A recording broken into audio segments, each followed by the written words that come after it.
नमस्कार साथियों। आज हम चर्चा करेंगे पाठ 3 नियोजित विकास की राजनीति के वन लाइनर प्रश्नों पर। इससे पहले हमने 2 पाठों के वीडियो बनाए हैं जो आप प्लेलिस्ट में जाकर देख सकते हैं। तो चलिए करते हैं शुरुआत। लौह अयस्क के विशाल भंडार उड़ीसा के किन क्षेत्रों में ज़्यादा हैं? आदिवासी बहुल जिलों में।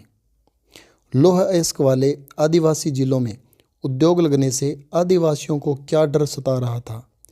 आदिवासियों को डर था कि उद्योग लगने से उन्हें अपने घर बार से विस्थापित होना पड़ेगा और उनकी आजीविका भी छिन जाएगी। लौह अयस्क वाले आदिवासी जिलों में उद्योग लगने से पर्यावरणविदों को क्या डर था? पर्यावरणविदों को लग रहा था कि खनन और उद्योग से पर्यावरण बड़े स्तर पर प्रदूषित होगा। उड़ीसा के आदिवासी बहुल जिलों में उद्योगों में निवेश को लेकर केंद्र सरकार क्या सोच रही थी? केंद्र सरकार को लग रहा था कि अगर उद्योग लगाने की अनुमति नहीं दी गई तो इससे एक बुरी मिसाल कायम होगी और देश में पूंजी निवेश को बाधा पहुंचेगी। उड़ीसा की राज्य सरकार ने इस्पात की अप्रत्याशित मांग को भुनाने के लिए किनके साथ सहमति पत्र पर हस्ताक्षर किए? अंतर्राष्ट्रीय व राष्ट्रीय स्तर के इस्पात निर्माताओं के साथ सहमति पत्र पर हस्ताक्षर किए। उड़ीसा में इस्पात में निवेश को लेकर उड़ीसा सरकार क्या सोच रही थी? उड़ीसा सरकार सोच रही थी कि इससे जरूरी पूंजी निवेश भी हो जाएगा और रोजगार के अवसर भी बढ़ेंगे। भारत के विकास का अर्थ क्या है? भारत के विकास का अर्थ आर्थिक समृद्धि और आर्थिक सामाजिक न्याय दोनों हैं।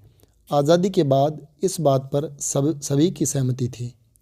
जनता के विभिन्न तबकों के लिए किसके अर्थ अलग अलग होते हैं? विकास के। किस से जुड़ी कोई भी चर्चा विवादों से परे नहीं होती? विकास से जुड़ी चर्चा। आज़ादी के वक्त लोग बाग विकास की बात आते ही किसका हवाला देते थे? पश्चिमी मुल्कों का। पश्चिमी मुल्कों में आधुनिकीकरण के कारण पुरानी सामाजिक संरचना टूटने से किसका उदय हुआ? पूंजीवाद उदारवाद का। समृद्धि, भौतिक प्रगति और वैज्ञानिक तर्क बुद्धि का पर्यायवाची किसे माना जाता था? आधुनिकीकरण को। आज़ादी के वक्त हिंदुस्तान के सामने विकास के कौन से 2 मॉडल थे? पहला उदारवादी पूंजीवादी मॉडल तथा दूसरा समाजवादी मॉडल। उदारवादी पूंजीवादी मॉडल किसने अपनाया था? यूरोप के अधिकतर हिस्सों और संयुक्त राज्य अमेरिका ने। समाजवादी मॉडल किसने अपनाया था? सोवियत संघ ने।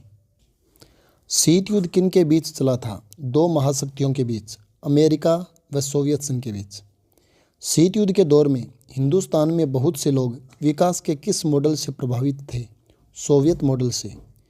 कौन सी पार्टियां व राजनेता शीत युद्ध के समय सोवियत मॉडल से प्रभावित थे? भारतीय कम्युनिस्ट पार्टी, सोशलिस्ट पार्टी और कांग्रेस के जवाहरलाल नेहरू। आज़ादी के आंदोलन के दौरान ही कौन सी बात साफ हो गई थी? आज़ादी के आंदोलन के दौरान यह बात साफ हो गई थी कि गरीबी मिटाने और सामाजिक आर्थिक पुनर्वितरण के काम का मुख्य जिम्मा सरकार का होगा। आज़ादी के समय मतभेदों के बावजूद किस बिंदु पर सभी सहमत थे? विकास का काम निजी हाथों में नहीं सौंपा जा सकता और सरकार के लिए जरूरी है कि वह विकास का एक खाका अथवा योजना तैयार करे। अर्थव्यवस्था के पुनर्निर्माण के लिए नियोजन के विचार को किस दशक में पूरे विश्व में जन समर्थन मिला था? 1940 और 1950 के दशक में। बॉम्बे प्लान से क्या तात्पर्य है? भारत में 1944 में उद्योगपतियों का एक तबका एकजुट हुआ। इस समूह ने देश में नियोजित अर्थव्यवस्था चलाने का एक संयुक्त प्रस्ताव तैयार किया। इसे ही बॉम्बे प्लान कहा जाता है। बॉम्बे प्लान की मंशा क्या थी? बॉम्बे प्लान की मंशा थी कि सरकार औद्योगिक तथा अन्य आर्थिक निवेश के क्षेत्र में बड़े कदम उठाए। भारत आज़ाद होते ही कौन सा आयोग अस्तित्व में आया?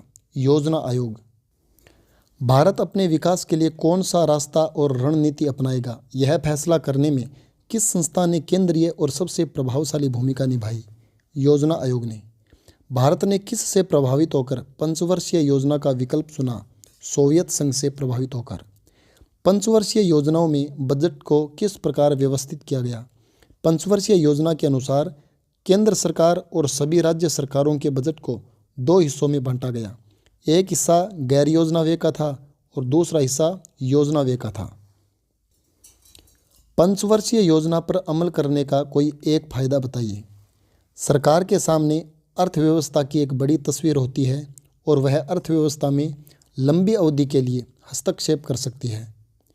प्रथम पंचवर्षीय योजना का प्रारूप कब जारी हुआ? 1951 में। प्रथम पंचवर्षीय योजना का वास्तविक दस्तावेज कब जारी किया गया?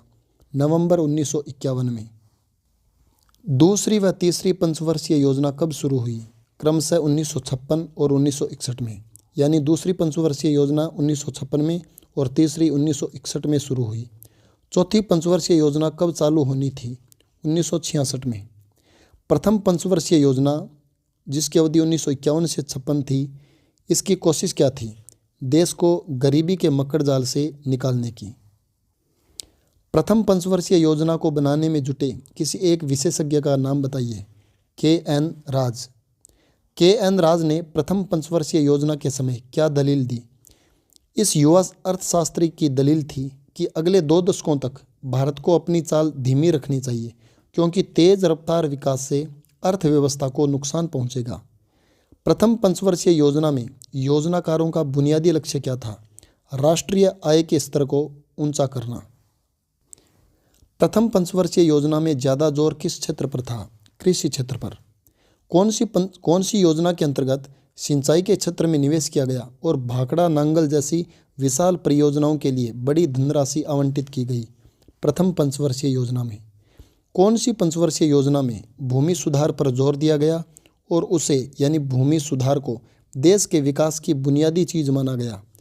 प्रथम पंचवर्षीय योजना में। पहली पंचवर्षीय योजना का मूल मंत्र क्या था?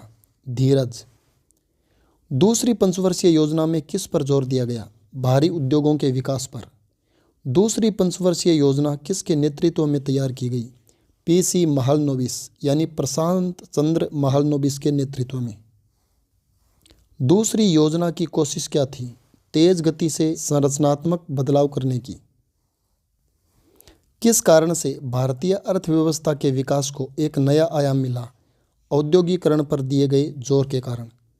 सरकार ने दूसरी पंचवर्षीय योजना के दौरान देशी उद्योगों को संरक्षण देने के लिए क्या किया? आयात पर भारी शुल्क लगाया।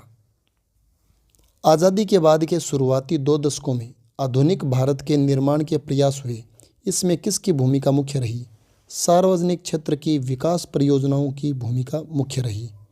स्वतंत्र भारत के सामने तीसरी चुनौती कौन सी थी?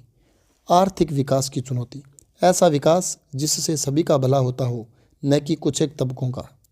पोस्को प्लांट का संबंध किससे है? भुवनेश्वर से। भुवनेश्वर उड़ीसा में स्थित है। पोस्को इंडिया इस्पात संयंत्र का संबंध किस देश से है? कोरिया से, यानी ये कोरियाई कंपनी है। धिंकिया, नुआगांव और गढ़कुंजगा गांव, इनका संबंध कहाँ से है? उड़ीसा से। तो साथियों, ये थे 50 प्रश्न नियोजित विकास की राजनीति नामक पाठ से। इस पाठ के बचे हुए प्रश्नों पर चर्चा हम अगले वीडियो में करेंगे। ये सामग्री आपको कैसी लगी आप कमेंट करके ज़रूर बताएं। मिलते हैं हम इसी पाठ के अन्य बचे हुए प्रश्नों के साथ अगले वीडियो में। तब तक के लिए धन्यवाद।